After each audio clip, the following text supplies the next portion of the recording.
Hello students, today we are going to start chapter number 5, that is laws of motion. And in this introductory video the topics that we are going to cover are force, inertia, linear momentum and Newton's laws of motion. Although these topics you have studied in previous classes, still we are going to have a quick recap of that. So let's start with force first. To define force, the very easiest way is it is a kind of a push or a pull that tends to change the state of a body. So if a body is at rest, that force, that push or pull try to change its state from rest, or if it is in uniform motion it try to change that kind of motion, or it is also responsible for the change in direction of the motion. So basically force is defined as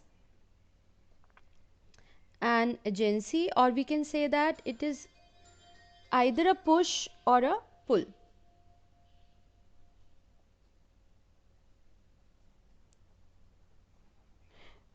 which changes the, now it can either change or just try to change, that means which changes or tends to change. It is not necessary that all the time there are changes that are visible. So which changes or tends to change the state of rest or of uniform motion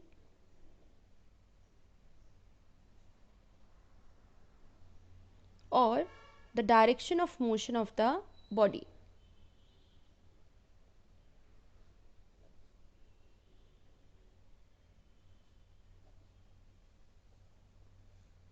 So this is called force. So this force can be responsible for the change of speed of an object, or it can change the direction of motion of an object, or it can move a stationary object, or it can also stops a moving object, or sometimes it is also responsible for the change of shape of an object. So all these are the effects that are produced by a force. Now next thing that we have to study is inertia. So inertia is actually the property of a body. Inertia is a quantity that we can define as the property of an object which resists the change.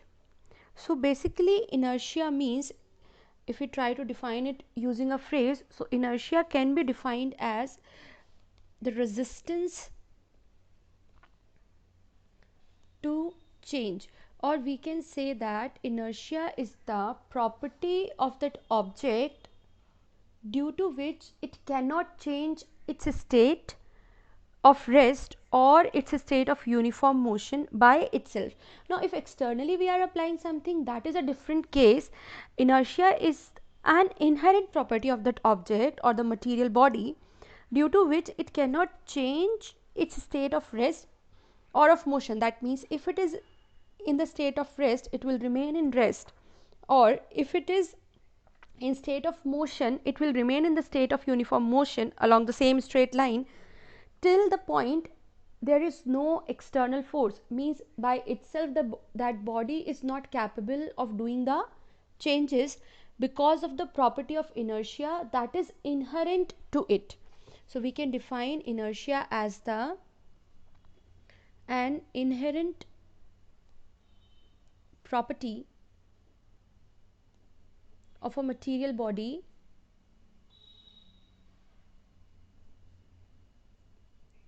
due to which that body cannot change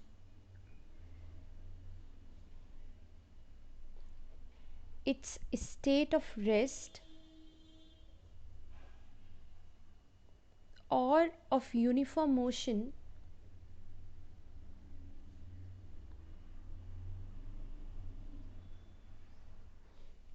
by itself. So this property is called inertia. We also use a phase, sometimes we also use a phrase that is mass is a measure of inertia, and that means if a body has more mass it has more inertia. And it is very easy to understand that if a body is heavy or it has more mass, it is more difficult to change its state of rest or of uniform motion. So that's why we call mass as a measure of inertia. So mass is a measure of inertia because, or it means, if a body has more mass, it has more inertia, and it is difficult to change its state.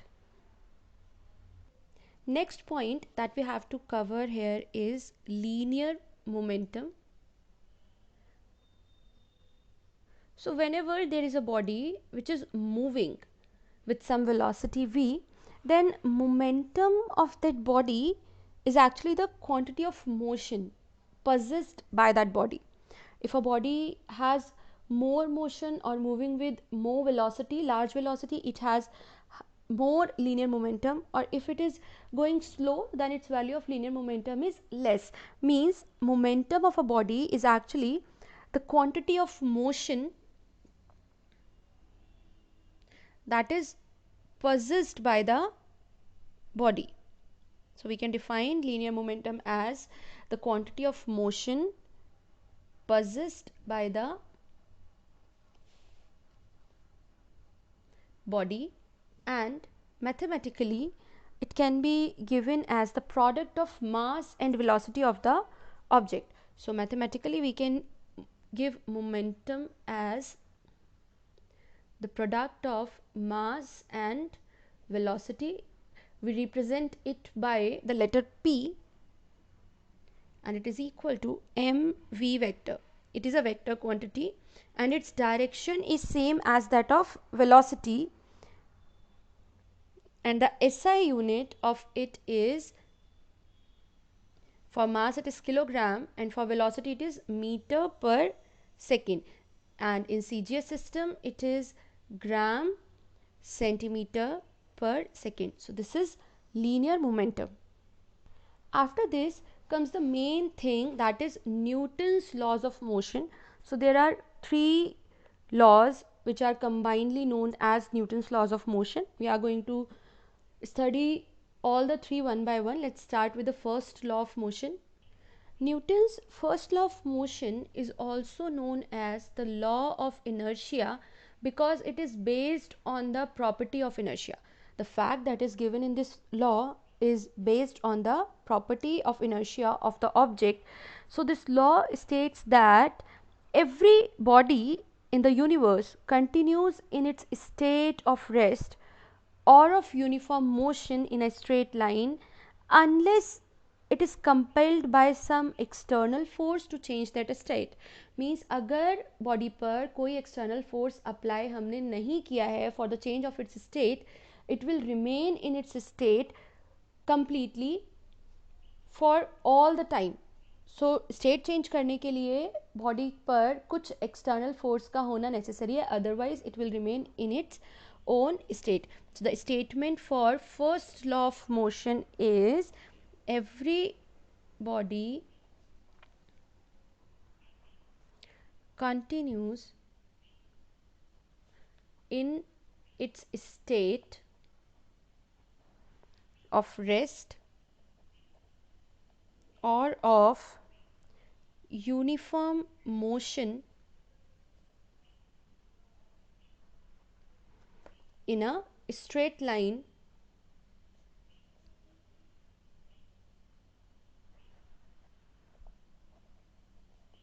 unless it is compelled by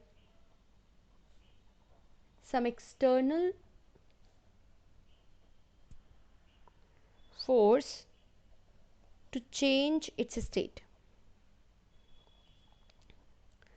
So this is the first law of motion, or Newton's first law of motion, and it is also known as law of inertia because it is based on the property of inertia. As we have studied that inertia is the property which is responsible for a body to resist the change in its state, and that is working here.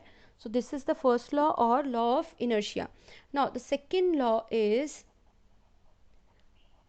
the law of force. Second law of Newton is also known as law of force.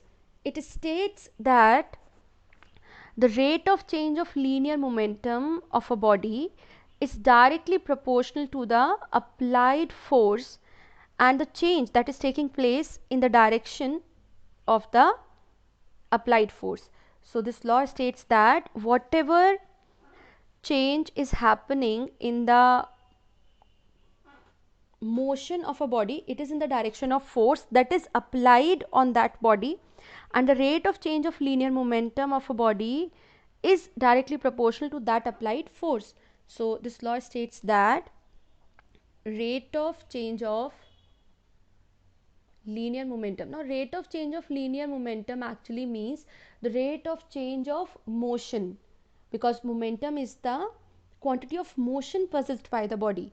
So when we say that change of linear momentum, that means the change in velocity. So rate of change of linear momentum of a body is directly proportional to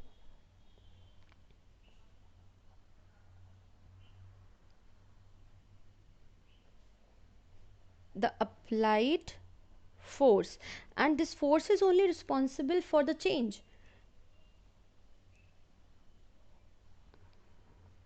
and the change takes place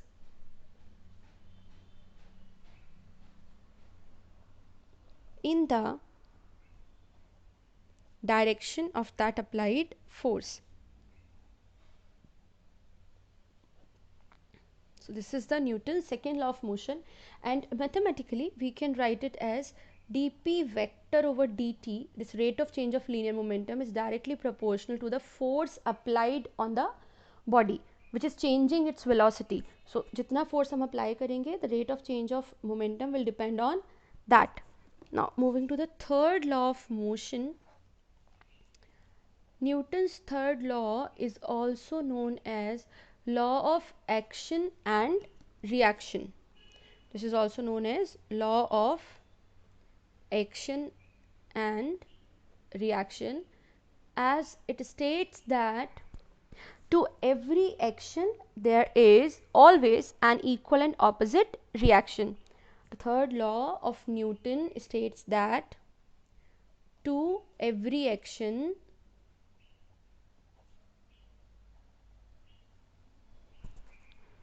there is an equal and opposite reaction.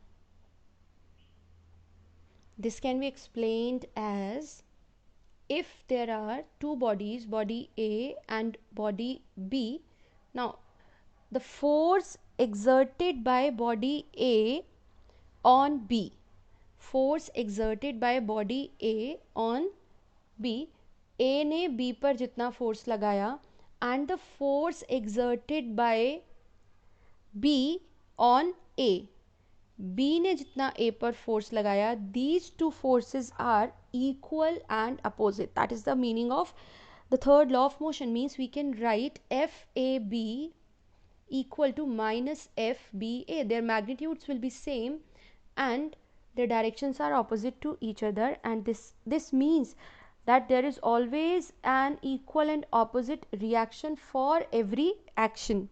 Means body A B पर जितना force लगाएगी, like FBA will be equal and opposite to the force exerted by body B on the body A. This is the third law of motion, and that was all about this introductory video. For further videos from this chapter, stay tuned and keep studying. Thank you.